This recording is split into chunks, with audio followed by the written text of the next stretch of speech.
ಮತ್ತೊಂದು ಚುನಾವಣಾ ಸಮೀಕ್ಷೆ ಬಹಿರಂಗವಾಗಿದೆ. ಷೇರು ಮಾರುಕಟ್ಟೆ ಸಂಸ್ಥೆಯ ಎಲೆಕ್ಷನ್ ಸಮೀಕ್ಷೆ ಬಹಿರಂಗವಾಗಿರುವಂತದ್ದು.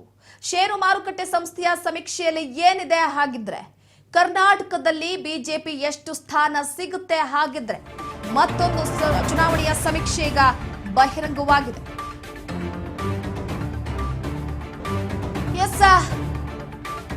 ಷೇರು ಮಾರುಕಟ್ಟೆ ಸಂಸ್ಥೆಯ ಎಲೆಕ್ಷನ್ ಸಮೀಕ್ಷೆ ಬಹಿರಂಗ ಆಗಿರುವಂತದ್ದು. ಈಗ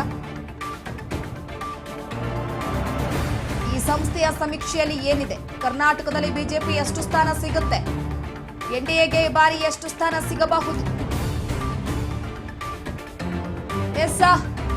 ಪ್ರಮುಖವಾಗಿ ಒಂದು ಕಡೆ ಷೇರು ಮಾರುಕಟ್ಟೆ ಸಮೀಕ್ಷೆಯ ವರದಿ, ಕರ್ನಾಟಕದಲ್ಲಿ ಬಿಜೆಪಿಗೆ ಎಷ್ಟು ಸ್ಥಾನ ಸಿಗುತ್ತೆ,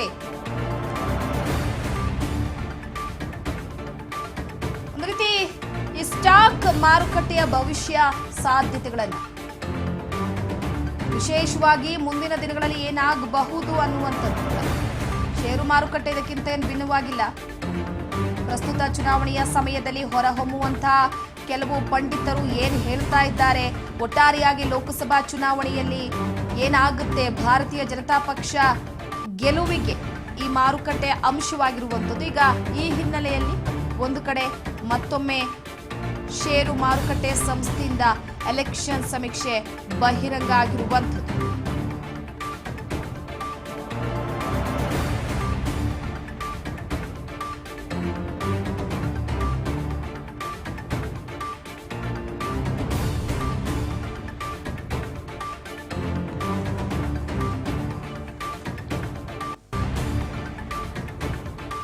ಇನ್ನ ಸ್ಟಾಕ್ ಟ್ರೆಂಡಿಂಗ್ ಆಗಿ ಐಐಎಫ್ಎಲ್ ಸೆಕ್ಯೂರಿಟೀಸ್ ಸಮೀಕ್ಷೆ 6ನೇ ಹಂತ ಸೇರಿದಂತೆ ನಡೆದಿರುವಂತಹ ಸಮೀಕ್ಷೆ ಹಿಂದಿಯೇತರ ರಾಜ್ಯಗಳಲ್ಲಿ ಎಷ್ಟಿದೆ, ಶೇಕಡ ಎಷ್ಟು % ಕುಸಿತವನ್ನ ಕಂಡಿದೆ, ಇದರ ಜೊತೆಗೆ ಎನ್ಡಿಎಗೆ ಬಾರಿ ಮತ್ತೆ ಆಘಾತ ಆಗುತ್ತಾ, ಸಾಕಷ್ಟು ಪ್ರಶ್ನೆಗಳು ಕೂಡ ಕಾಡ್ತಾ ಹೋಗ್ತಾ ಇದೆ.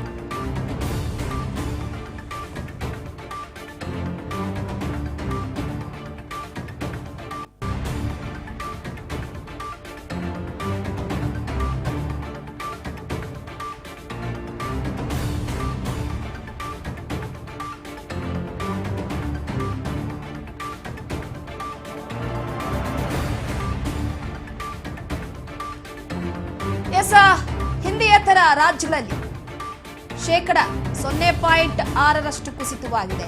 ಹಿಂದಿ ಹೃದಯ ಭಾಗದ ರಾಜ್ಯಗಳಲ್ಲಿ ಮತ ಚಲಾವಣೆ ಕುಸಿತವಾಗಿರುವಂತಹ ಹಿನ್ನೆಲೆಯಲ್ಲಿ ಮತ ಹೆಚ್ಚಾಗಿ ಆಗಿಲ್ಲ, ಚಲಾವಣೆ ಆಗಿಲ್ಲ. ಈ ಕುಸಿತದಿಂದ ಬಿಜೆಪಿಗೆ ಭಾರಿ ನಷ್ಟ.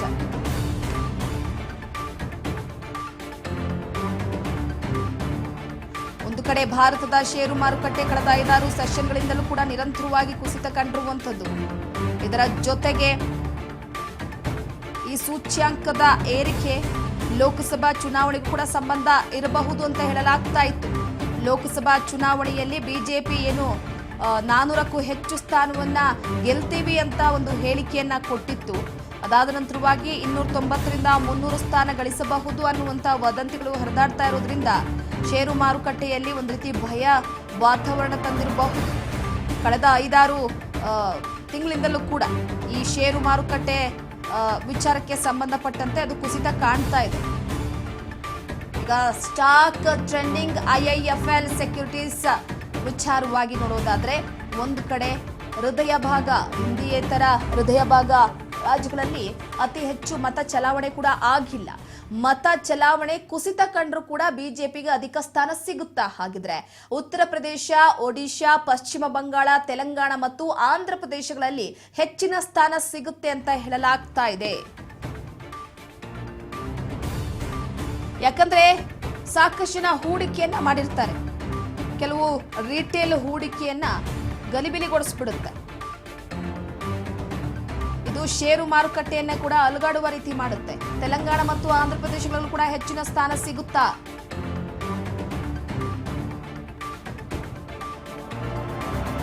ಮತ ಚಲಾವಣೆ ಕುಸಿತ ಕಂಡ್ರೂ ಕೂಡ ಬಿಜೆಪಿಗೆ ಅಧಿಕ ಸ್ಥಾನ ಬರುತ್ತಾ? ಯಾಕಂದ್ರೆ ಒಂದು ಕಡೆ ಭಾರತದ ವಿಎಕ್ಸ್ ಇಂಡೆಕ್ಸ್ ಅಥವಾ ವೊಲಟಾಲಿಟಿ ಇಂಡೆಕ್ಸ್ ಗಣನೀಯವಾಗಿ ಹೆಚ್ಚಿಸ್ತಾ ಇದೆ. ಈ ಹಿನ್ನೆಲೆಯಲ್ಲಿ ಕೆಲವೊಂದಿಷ್ಟು ಭಾಗದಲ್ಲಿ ಅಂದ್ರೆ ಉತ್ತರ ಪ್ರದೇಶ, ಒಡಿಶಾ, ಪಶ್ಚಿಮ ಬಂಗಾಳ, ತೆಲಂಗಾಣ, ಆಂಧ್ರ ಪ್ರದೇಶಗಳಲ್ಲಿ ಹೆಚ್ಚಿನ ಸ್ಥಾನವನ್ನ ಗೆಲ್ಲುತ್ತಾ ಹಾಗಿದ್ರೆ ಬಿಜೆಪಿ ಅನ್ನುವಂತ ಒಂದು ಪ್ರಶ್ನೆ.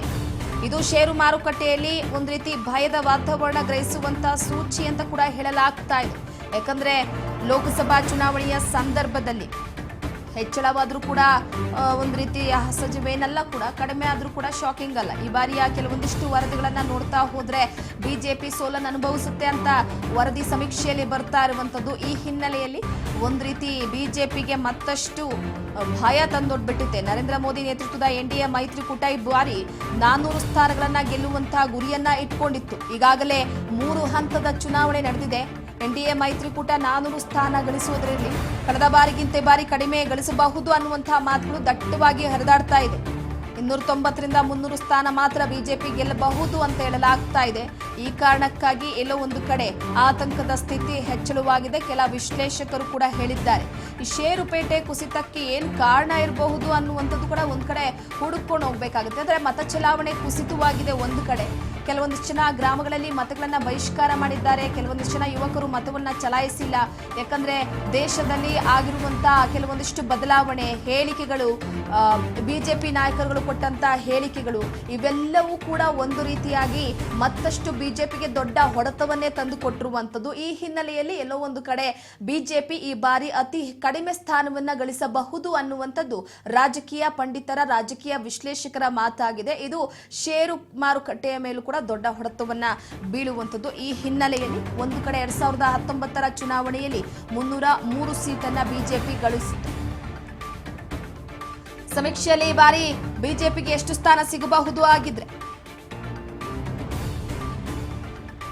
ಸಮೀಕ್ಷೆಯಲ್ಲಿ ಕಡಿಮೆ ಸ್ಥಾನ ಸಿಗುತ್ತಾ ಅಥವಾ ಹೆಚ್ಚಿನ ಸ್ಥಾನ ಸಿಗುತ್ತಾ? ಈಗ ನೀಡಿರುವಂತಹ ಸಮೀಕ್ಷಾ ವರದಿಯ ಪ್ರಕಾರ 2019ರ ಚುನಾವಣೆಯಲ್ಲಿ 303 ಸೀಟನ್ನ ಗಳಿಸಿದಂತಹ ಬಿಜೆಪಿಗೆ ಈ ಬಾರಿ ಸಮೀಕ್ಷೆಯಲ್ಲಿ ಎಷ್ಟು ಸ್ಥಾನ ಸಿಗಬಹುದು ಅನ್ನುವಂಥದ್ದು ಕೂಡ ಸದ್ಯಕ್ಕೆ ಪ್ರಶ್ನೆ ಆಗಿರುತ್ತೆ. ಕುತೂಹಲವನ್ನ ಕೂಡ ಮೂಡಿಸಿರುತ್ತೆ. ಯಾಕಂದ್ರೆ ಈ ಬಾರಿಯ ಚುನಾವಣೆ ಅಷ್ಟು ಈಸಿ ಆಗಿರ್ಲಿಲ್ಲ ಬಿಜೆಪಿ ಪಕ್ಷಕ್ಕೆ.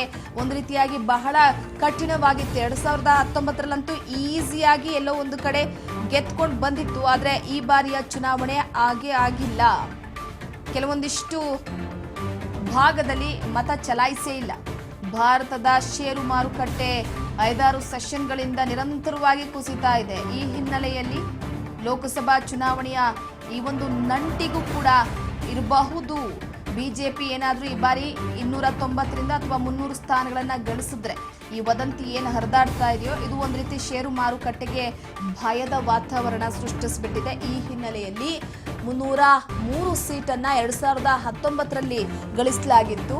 ಈಗ ಅದಾದ ನಂತರವಾಗಿ ಬಿಜೆಪಿ ಸಮೀಕ್ಷೆಯಲ್ಲಿ ಈ ಬಾರಿ ಎಷ್ಟು ಸ್ಥಾನ ಸಿಗಬಹುದು ಅನ್ನುವಂಥದ್ದು ಕೂಡ ಪ್ರಶ್ನೆ ಆಗುತ್ತೆ. ಯಾಕಂದ್ರೆ ಇಂಡಿಯಾ ಒಕ್ಕೂಟ ಸಮೀಕ್ಷೆಯನ್ನ ಬಹಿರಂಗಪಡಿಸಿತ್ತು. ಹಾಗಿದ್ರೆ ಬಿಜೆಪಿಗೆ ಎಷ್ಟು ಸ್ಥಾನ ಸಿಗಬಹುದು ಈ ಒಂದು ಸಮೀಕ್ಷೆಯಲ್ಲಿ ಕಡಿಮೆ ಸ್ಥಾನ ಸಿಗಬಹುದಾ, ಹೆಚ್ಚಿನ ಸ್ಥಾನ ಸಿಗಬಹುದಾ ಅನ್ನುವಂತಹ ಪ್ರಶ್ನೆ ಕಾಡ್ತಾ ಇದೆ. ಆದ್ರೆ ಏನೇ ಆದ್ರೂ ಕೂಡ ಈ ಬಾರಿ ಬಿಜೆಪಿ 300ಕ್ಕಿಂತ ಹೆಚ್ಚು ಸ್ಥಾನವನ್ನ ಕೂಡ ಗೆಲ್ಲಬೇಕಾಗಿದೆ. ಹೋದ ಬಾರಿ 303 ಗೆದ್ದಿದ್ರು ಕೂಡ ಈ ಬಾರಿ ಅತಿ ಹೆಚ್ಚಿನ ನಿರೀಕ್ಷೆಯನ್ನ ಪ್ರಧಾನಿ ಮೋದಿ ಅವರು ಇಟ್ಕೊಂಡಿದ್ದಾರೆ 2024ರ ಚುನಾವಣೆ, ಲೋಕಸಭಾ ಚುನಾವಣೆ.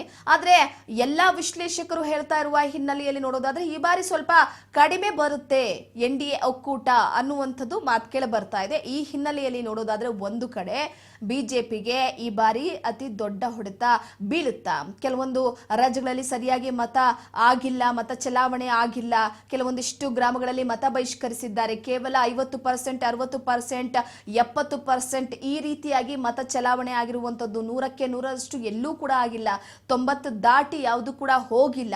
ಈ ಹಿನ್ನೆಲೆಯಲ್ಲಿ ಬಿಜೆಪಿಗೆ ಇದು ದೊಡ್ಡ ಹೊಡೆತವನ್ನ ಕೊಡಬಹುದಾ ಅನ್ನುವಂಥದ್ದು ಸದ್ಯಕ್ಕೆ ಪ್ರಶ್ನೆ ಆಗಿರುವಂತದ್ದು. ಅದರ ಜೊತೆಗೆ ಮತ್ತೊಂದು ಅಂಶ ಏನಪ್ಪಾ ಅಂತಂದ್ರೆ, ಈಗಾಗಲೇ ಷೇರು ಮಾರುಕಟ್ಟೆಯ ಕುಸಿತದ ವಿಚಾರಕ್ಕೆ ಸಂಬಂಧಪಟ್ಟಂತೆ ಈಗ ಎಷ್ಟು ಸ್ಥಾನ ಸಿಗಬಹುದು ಈ ಸಮೀಕ್ಷೆಯಲ್ಲಿ ಅನ್ನುವಂಥದ್ದು ಕೂಡ ಸದ್ಯಕ್ಕೆ ಪ್ರಶ್ನೆ ಆಗಿರುವಂಥದ್ದು. ಮತ್ತಷ್ಟು ಅಪ್ಡೇಟ್ ಕೊಡ್ತಾ ಹೋಗ್ತೀವಿ ಒಂದು ಸ್ಮಾಲ್ ಬ್ರೇಕ್ನ ನಂತರ.